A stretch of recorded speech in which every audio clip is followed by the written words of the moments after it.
വിവിധ പള്ളികളിൽ ഇപ്പോൾ പെരുന്നാൾ നിസ്കാരവും തുടങ്ങിയിട്ടുണ്ട്. നമുക്ക് നോക്കാം ഓരോ പള്ളികളിലെയും ഒക്കെ കാര്യങ്ങളൊക്കെ വിശദമായിട്ട് പറയാൻ. നമുക്ക് കോഴിക്കോട് പാളയം പള്ളിയിൽ നിന്ന് രതീഷ് വാസുദേവന്, നിലമ്പൂരിൽ നിന്ന് ബെൻസൺ ബാബുവുമുണ്ട്. ആദ്യം രതീഷിലേക്ക് പോകാം. Ratheesh, good morning. വിശ്വാസികൾ ഇന്ന് പെരുന്നാൾ ആഘോഷിക്കുകയാണ്. പള്ളികളിലൊക്കെ എന്താണ് വിശ്വാസികളൊക്കെ അവിടെ നിസ്കാരമൊക്കെ തുടങ്ങിയല്ലേ? Good morning. Sadrishmi, good morning. ഇപ്പോൾ ബക്രീദ് ദിനത്തിൻ്റെ ചടങ്ങുകൾ തുടങ്ങി. ഇപ്പോൾ പള്ളിയിൽ ഖുതുബ നമസ്കാരത്തിൻ്റെ പ്രാഥമിക ചടങ്ങുകൾ ആരംഭിച്ചിരിക്കുകയാണ്. ഞാനിപ്പോൾ ഉള്ളത് കോഴിക്കോട് പാളയം പള്ളിയിലാണ്. വിശ്വാസികൾ ഇപ്പോൾ ഈ സമയത്താണ് പെരുന്നാൾ നിസ്കാരം ആരംഭിച്ചുകൊണ്ടിരിക്കുകയാണ്. ഡോക്ടർ ഹുസൈൻ മടവൂരാണ് ഇവിടെ പെരുന്നാൾ ദിന ഈ പ്രാർത്ഥനാ കർമ്മങ്ങൾക്ക് ഇന്ന് ഈ പാളയം പള്ളിയിൽ നേതൃത്വം നൽകുന്നത്.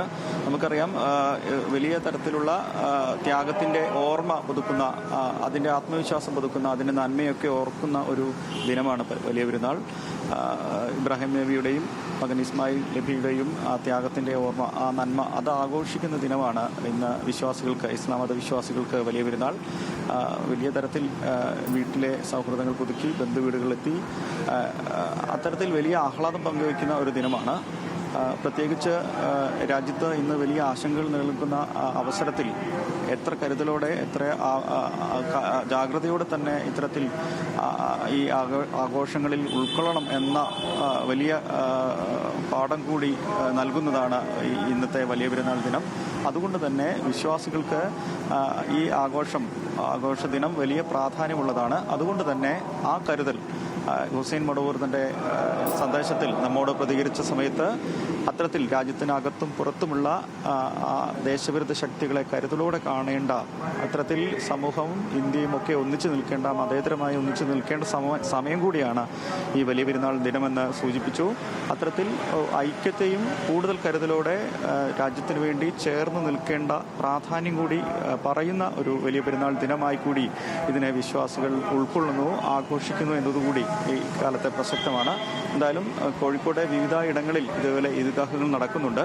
ചാലിയത്ത് ഈ സുമംഗലി ഓഡിറ്റോറിയത്തിലും ഇത്തരത്തിൽ സമാനമായ രീതിയിൽ ഈദ്ഗാഹ് ചടങ്ങുകൾ ആരംഭിച്ചു കഴിഞ്ഞു. ഇപ്പോൾ പാളയം പള്ളിയിൽ ഈദ് നമസ്കാരങ്ങൾ ആരംഭിച്ചിരിക്കുകയാണ്.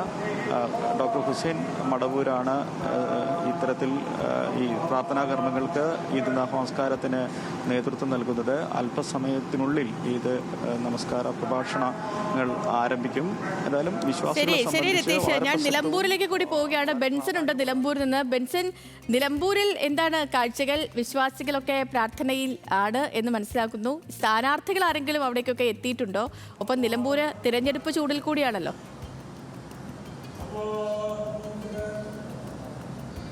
സേതുലക്ഷ്മി പറഞ്ഞതുപോലെ തന്നെ ഞാനിപ്പോൾ ഉള്ളത് എടക്കര മസ്ജിദുൽ സലാമിലാണ്. ഇവിടെയാണ് സ്വതന്ത്ര സ്ഥാനാർത്ഥി PV അൻവർ പെരുന്നാൾ നമസ്കാരത്തിനായി എത്തിയിട്ടുള്ളത്. ഇപ്പോൾ നമസ്കാരത്തിൻ്റെ ചടങ്ങുകൾ നടന്നുകൊണ്ടിരിക്കുകയാണ്.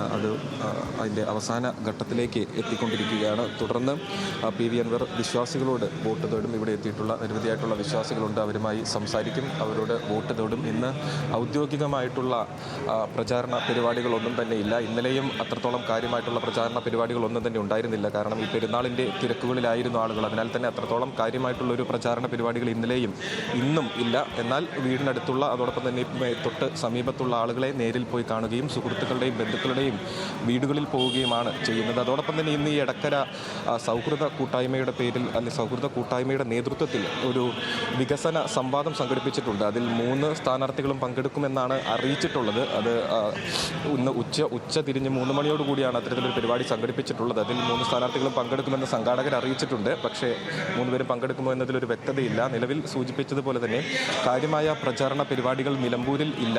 എല്ലാവരും പെരുന്നാളുമായി ബന്ധപ്പെട്ട ആഘോഷ ചടങ്ങുകളിലും അതോടൊപ്പം തന്നെ അടുത്ത ബന്ധുക്കളുടെയും സുഹൃത്തുക്കളുടെയും വീടുകളിൽ പോകുന്നു. അതോടൊപ്പം തന്നെ തൊട്ട് സമീപത്തുള്ള ആളുകളെ നേരിൽ കണ്ട് വോട്ട് അഭ്യർത്ഥിക്കുന്ന തരത്തിലുള്ള പ്രചാരണത്തിലേക്കാണ് കടന്നിട്ടുള്ളത്. നാളെ ഞായറാഴ്ചയാണ്. നാളെ മുതൽ അല്ലെങ്കിൽ തിങ്കളാഴ്ച മുതൽ മാത്രമേ ഒരു പൂർണ്ണ തോതിലുള്ളൊരു പ്രചാരണ പരിപാടികളിലേക്ക് സ്ഥാനാർത്ഥികൾ കടക്കാൻ സാധ്യതയുള്ളൂ. ആര്യാടൻ ഷൗക്കത്ത് അല്പസമയത്തിനുള്ളിൽ തന്നെ തൊട്ട് സമീപത്തുള്ള പള്ളിയിൽ പെരുന്നാൾ നമസ്കാരത്തിനായി എത്തിച്ചേരും. അതോടൊപ്പം തന്നെ എം സ്വരാജ് തൊട്ട് അടുത്തുള്ള പള്ളികൾ സന്ദർശിക്കുമെന്നാണ് അറിയിച്ചിട്ടുള്ളത്. പെരുന്നാൾ നമസ്കാരം നടക്കുന്ന പള്ളികൾ സന്ദർശിക്കും എന്നാണ് അറിയിച്ചിട്ടുള്ളത്. അതിനുശേഷം മറ്റ് തൊട്ട് അടുത്തുള്ള ആളുകളുടെ വീടുകൾ സന്ദർശിക്കുമെന്ന് അറിയിച്ചിട്ടുണ്ട്. അതോടൊപ്പം തന്നെ ആര്യാടൻ ഷൗക്കത്തിൻ്റെ പ്രചാരണത്തിൻ്റെ ഭാഗമായി അദ്ദേഹം ഇന്ന് വീടിന് തൊട്ട് സമീപത്തുള്ള ഒരു ഉന്നതിയിൽ അവിടുത്തെ ആളുകളോടൊപ്പം പെരുന്നാൾ ആഘോഷിക്കുമെന്നും അറിയിച്ചിട്ടുണ്ട്. നിലവിൽ സൂചിപ്പിച്ചതുപോലെ സ്വതന്ത്ര സ്ഥാനാർത്ഥി പി അൻവർ എടക്കരയിലെ പള്ളിയിൽ പെരുന്നാൾ നമസ്കാരത്തിൽ